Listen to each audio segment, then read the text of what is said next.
They gave him 72 hours to sell the land his family had owned for generations. But what they didn't know was that Tom Walker wasn't just a rancher. He was a man who planned before he reacted. If you think justice can sometimes wear a cowboy hat, stay till the end. And if this story inspires you, don't forget to like, subscribe, and comment, so more stories like this can ride your way. Now let's begin.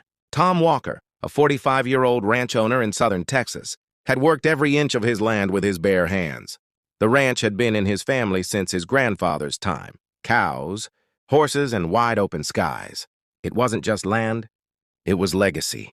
But one afternoon, a white SUV pulled up near his gate. Out stepped 3 people from the Homeowners Association, dressed like they owned the world. "Mr. Walker," said the woman in sunglasses, "you have 72 hours to either sell or vacate. Your property no longer meets community standards." Tom just stared.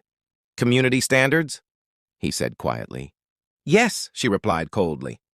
"You're behind on HOA fees and your fencing violates our design rules." He smiled slightly, that calm smile only a man with a plan can wear. "Ma'am," he said, "I'll see what I can do."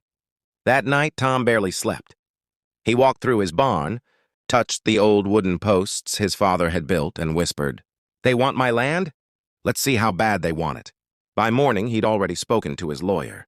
Turns out years ago, Tom had leased part of his property, including the HOA office itself. He owned the land they operated on. Within 24 hours, Tom's lawyer served them papers. "Due to your violation of lease terms, your rent has been tripled effective immediately." The HOA's faces went pale. They had 72 hours to pay him, the same time they'd given him. Word spread fast around the town.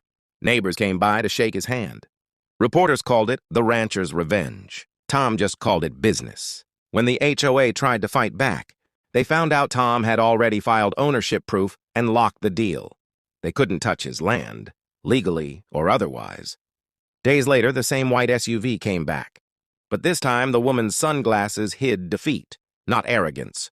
She handed him a letter. "Mr. Walker, the HOA hereby apologizes for the misunderstanding." Tom smiled again. "No misunderstanding, ma'am, just correction." He turned, looked at his land stretching into the horizon, and whispered, "Grandpa, your ranch is safe." Sometimes silence speaks louder than anger, and wisdom wins where rage fails. If this story made you smile, like, subscribe, and comment "Justice Served" below. Because stories like this remind us that strength isn't about shouting. It's about standing firm,